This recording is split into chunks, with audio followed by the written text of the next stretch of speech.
Ashamaa akkam jirtu hordoftoonni iddoo YouTube marti keessan siniin jechaa egaa saliiqaan akkuma yeroo darbee bishaanitti naxxee abdiidhaan qorichaa obaastee juusitti naxxee immoo hililliin obaastee jechuudha.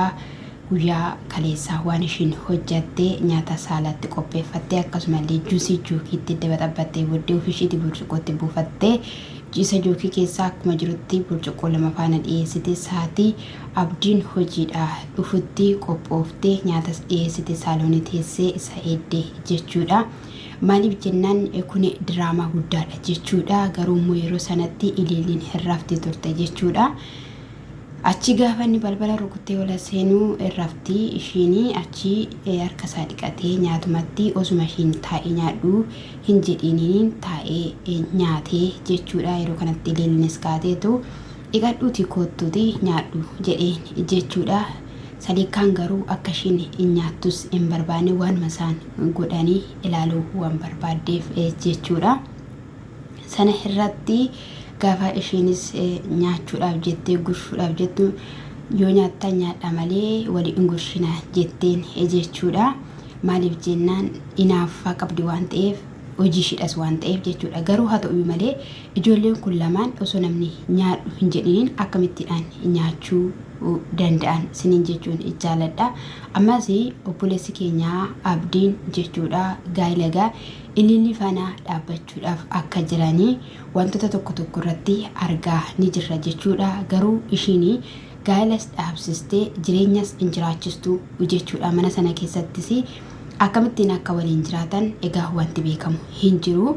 Haa ta'u malee osuma akkasittiidhaan jiranuu abdiin juusii sanas dhugeera jechuudha. Garuu lilii hin argine erfoonii bulutoo siniin dhaggeeffachaa ture jechuudha. Yeroo ishiin hunduu nagarree waliin gurshinaa jetti nyaatinaa jetti gidduu kanatti dhistee kaateetti fakkaata.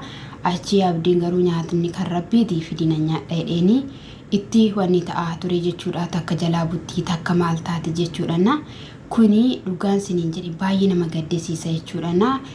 Namatti dhagahama wanti ishiin gochaa jirtu jechuudha. Akkasumas akkamitti ishiin qormaata kana dhiyeessuu dandeessee liliin akka raftuu argitee saatee abdii akka ishiin akka inni galuu argitee ishiin maaliif jeeftee ishiin dubartii miti haadha manaa kee miti nyaata qopheessitee sin hedduu situu baajatanatti kennee ani kaniin nyaata si qopheessee si heeguu maal ta'u jettiin jechuudha. Dhiisiti ka'e bakka ishiin akkati nyaattuu hin barbaanne jechaan turte liliinis ati eddan qopheessinee afaan kee qabinarraa deemii situu kana hundumarraa nagahee situu kana hundumaa fidee jechaanii ture jechuudha. Booda irratti garuu hin ka'an jechuudha. Maaliif ishiin inaaffaa guddaa keessa galtee jirti jechuudha. Waa'ee abdii fi ililliitiin jechuudha. Haa ta'u malee egaa baay'ee namatti dhagahama. Inni biraas immoo abdiin warra kee amansiisi jechaanii ture jechuudha. Ililliidhaan akkamittiin warra koo amansiisaa hani ani heerumuu fi abbaa koo ani heerumuu fi obboleessa koo hin jedhaanidha. Biyya keenyatti safuudha safeeffatadha jette jechuudha. Dhugaa dubbachuudhaaf baay'ee nama safuu beekuu safeeffataan guddatedha jechuudha. Achirraa waan inni ishirraa baradhee nan qaba jechuudha. Dhuguma dhagaayii baay'ee nama sodaachisaa akkamaa kana hin turre yerooni keessattuu gara baadiyyaa fa'ii yoo ta'ameera ta'e ni sodaatama jechuudha. Maatiin kabaja qabu. Inni jalqabaa itti maatii keettatu maatiin koo achi hin deemini maatiin koo iddachi deemanii booddee lakki jechuun ni danda'u gatii amma kanaa baasanii tiraanspoortiin jira hoteela buluu jedheen jechuudha. Naatti ilaalamus dhugumadhas jechuudha. Garuu immoo haa ta'u malee jechuudha. Edda maatiin abdii gara mana warra ilillii kana dhaqanii booda fedhii keetiidhaa jedhanii bilbilanii gaafachuu hin danda'u jechuudha. Ishiidhaan yeroo sana ishiin immoo jechuunis hin dandeessu kuni rakkoo ammana waan fidu miti jechuudha. Jechuun akka biyya keenyaatti fakkeenyaadhaaf ani osoo namni tokko na kadhateera ta'ee jechuudha. Namni jaallate na kadhateera ta'ee jalqaba maatii kootti miti. Edda jaarsummaan dhaqee booddee as keessaa fedhii qabdaa yaada qabdaa jedhamee nan gaafatama. Sana booda waraqatatu dhaqa waan ta'eef jechuudha. Jaarsummaan dura koo waraqatatu deema. Sana booda egaa yoon tole jedhe tole yoon lakkee immoo lakkiin deebi'a jechuudha. Inni biraas immoo yoo ati maatii keetiin ani waliin mari'achuu baatteetta ta'ee ani saliikaan fuudha jedhamee doorsifamuun hin barbaachisu. Abdii dogoggora keeti jechuudha inni kuni. Jaalala ishiin qabduudha jechuudha. Akkasitti nama doorsista taanaan jechuudha. Jaalalli qixxee ta'e baay'ee namatti tola malee ani ishee kana biraan deema ani isa kana biraan deema jedhamee miti kan doorsifamu jechuudha. Asumaanis immoo jechuudha amma sirra rakkoo guddaa keessa jirtu yoo mana sanaa baatan yoo intala kanarraa fagaattaniin alatti dhuguma ammasii gaa'illi keessan gaa'ila hin ta'u jechuudha. Namni jireenyatti galee jireenya diige jechuunis immoo baay'ee namatti ulfaata jechuudha. Isa kanaafi sinammaa jaalatti galtanii jaalalas waan namtanii akkasumallee karoora jireenyaa tasgabbooftanii teessanii waan waliin baafattanis hin fakkaatu. Maaliif jennaa yoo si waan tokko haasoftaniitu ta'e intalli ishiin kun dhuftee walakkaa keessan galti. Manyitaa beetii saaloneettanii waliidhaan jiraattu. Ishiin kun haala kanadhaan xoofoo walitti qimameessitee qoricha siniif obaasaa jirti. Mee jechuudha ofii ishiitii burcuqqootti buufattee isaaniif jalqaba akkamittidhaan namni mana keessatti burcuqqootti qopheeffatee namni gaariin tokko burcuqqootti naqatee isa kaaniif immoo akkana baasa safuudhaan. Kijiji jettee immoo ni nyaatte jechuudha. Isa fuulduratti agarsiisuudhaaf jechuudha. Ta'uu hin qabu. Gaarii yaadaa namaaf, milkaana yaadaa namaaf, haa dhaabbatu gaa'ila, haa galutti gaa'ilatti jechuudha. Intalli kun immoo baay'ee intala tasgabbooftuudha. Intala safuu beektu, intala safeeffate beektu. Garuu isin boqonnaa dhoowwaa jirtu, jireenya dhoowwaa jirtu jechuudha. Amma magartuuni akkuma dura isiniin jedhe diraama hojjechaa jirtu duuba kaameraa teessee jechuudha. Akkamittiidhaan akka yuutuubiin kun kenname akkamitti ishiin akka miidiyaa irraa baddee maaliif akka ishiin miidiyaa irraa baddee hojii hojjechaa jirti jechuudha. Dhugaan isiniin jedhe waan baay'ee hojjechaa jiru wanta qalliseetti hin fakkaatiin dhugaa jireenya habdii fakkeenyaaf jireenya caaltuu jireenya waankoo naannoo sanatti isaanii wanta namni hin beekne hojjechaa jiru jechuudha. Yeroo tokko tokko hin badu yeroo tokko tokko immoo hin dhufu jechuudha. Inni biraa immoo caaltuun guyyaa kaleessaa ishiinis mucaa gadhiistee ofishiitii akka ishiin ollaa turtee hiliilliin dubbattee turte. Mucaan ala taphatteette garuu fuula isaanii hidhatanii shaffanatanii dhufanii naannoo sana garmaamaa turanii. Mucaan immoo hala jirte turte. Ani garuu kanaan dura caaltuudhaan lakkee caaltuu mucaa kee kana biyyatti galfadhu mucaa kee eeggadhu jedheeni gorsaa itti maan tureeran ture. Garuu guyyaa har'aa kana immoo sila na arganiif dhiisanii deemanii jiranii. Isaan gara 3 gara 4 dubartoonni jettee jechuudha. Yeroo kanatti waamtee caaltuu mucaa maaliif alatti gadi baastee dubartoonni 3-4 kan ta'an dhufanii turanii. Innis immoo mucaa fuudhuudhaaf ni fakkaatu shaffanatanii jireenya maaliif na waameen maaliif kanan ta'in maaliif sanan ta'in jettiyyuu jechuudha. Amma hegaayii ati mucaa kee eeggachuu qabda. Mucaa kee mucaa keerraa bu'uu hin qabu. Obbiraa sochoosuu hin qabdu jennaan amma nama bira jirti yoo ana bira teessi turte ijoollee uffata taphachuudhaaf gadi baate malee jette jechuudha.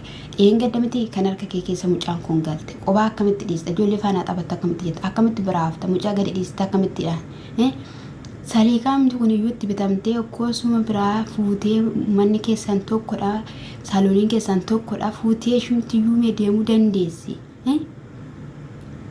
Caaltuu lakkii namni sitti mudhagaye namni siin jiru dhagaye ajji mana hidhaa keessa taa'ee sitti dhaadachaa jira. Mana hidhaa kana keessaa baanaan iyyeeyyan ishii boochisa mucaa sana jalaa teechaa jira. Intalli leelloo jedhamtu sun baastee itti hirmuudhaaf jirti. Maalidha meeqomee akkamamee of bari caaltuu mucaa kee fudhadhuutii magaalaa sana geeddaradhu. Iddoo namni hin beekne iddoo warri hiriyoota keetii hin beekne ammayyuu mee xaxaa sirratti xaxamaa jiru. Wanta sirratti hojjetamaa jiru ati bee ofii agarre amma mucaan koo harka koo keessa galteetti jettee fataa jettee taa'aa jirta. Fataa jettee taa'uu hin qabdu. Dhimmi dhala kanaas yaaddessuu qaba. Galaanarra nan gala'een baharra nan gala'een immoo lubbuun koo osoo hin taane lubbuu mucaa kootiitti fi sodaadheette rabbii wajjiniin jira. Mucaan kee homaa hin taatu isa dhugaan siin jedhe. Amma ililiin akka ishiin jettutti yookiin immoo jette mucaa kee fudhadhuutii akkuma jirutti mana harabaa seenetteen kun barnoota gaarii fi gorsa gaariidha jechuudha. Yoo hin argama ta'e dhaqlaallaadhuma mucaa kee fudhattee mi'a maal jettu kotota sanachitti dhiistee mucaa kee fudhattee gara hojii keetti seenuu jechuudha. yookiin immoo hojii dhiistee mucaa kee eeguu jechuudha. Filachuu qabda jechuudha. Amma eenyuma amantee eenyumatti dhiistee gara biyyaa deemtee paaspoortii baaftee fi fiddee fi dhufta. Gaaffii guddaa kan natti ta'e isa kan hiruma isa kam amanta? Haadha isa kam? Obboleetti isa kam amantamiyaati? Wanti hundumtuu xumurameedhaan ajiin bahudha. Wanti hundumtiyyuu torbaan tokko caalaa waan turu miteetti hin talle. Bahuu qabaa. Wanta ummoja keessaa hin argitu nuun jette. Itti hirumta bakka. Siikaa kanuma argina malee wanta arginus hin jiru nuyi. Barumsa miti nuyi fi gaarummaa miti kun. Akka fedha keetii yoo taate jechuudha. Garuu ati sareedha. Boruun wanta si quunnam wantaatu hin beektu. Ati dubartiidha. Ati shaamarreedha. Qooni kan hin jennu maaliif kaameraa ilaaluu hin dandeenye hordoftoota? Sababni ishiin kaameraa ilaaluu hin dandeenyeef maaliif mee dogoggortee kaameraa jedhanii hin ilaaltu? Jetti ishiinis maaliif garuu naan galle? Innaasa kana dhagaa maalumaaf iyyuu Waaqayyo sinaa gargaaru hunduma keessanii toora siniif haa galchuu abdiis isee haa gargaaru. Garuu ati jireenya saliikaan iddoo saliikaan jirtu kana faanatti abaddaan ammas xaxaan biraa si xaxamaa jira yookiin jaarsummaan ergameeftu lolli uumama yookiin waan ta'edha. Isheen waa malee burcuqqoo ofiitiin buufattee siniif jookitti siniin fen baraasa kana. Siniin jechuun jaalladha hordoftoota kiyyaa gooftaan kun sinaa eebbisu. Egaa maal gootu isin? Maal gootu isinitti himaa? Subscribe doolii tuquudhaan laayikii gochuudhaan maal jettu? Cimamii madaamii siif jirra. Sanyii keenya naan jettu jechuudha. Akkas naan jira. Kan hin jedhani jechuudha. Bakki wal jajjabe nuti jechuudha. Mee yoo kan baay'ee naan ajaa'iba jechuudha. Ijoolleen keenya wal abaaruu, wal dhadheessuu, maal jechuu irratti tokkoffaa wal jabeessutti immoo dadhabduun akka keenyaan jiru. Maalumaa fi gaafinatti ta'an maaltu nurratti hojjetameen jedhanii yeroo tokko jechuudha. Waaqa isa dhugaan siniin jedhe. Qoy maaliin jedhe miidiyaa irratti kan wal abaaruu nuyi. Kan wal dhadheessu nuyi. Guddinaan immoo kan wal xiqqeessu nuyi. Maal sababni isaa? Amma viidiyoo kanaan kuma lama galuun qaba.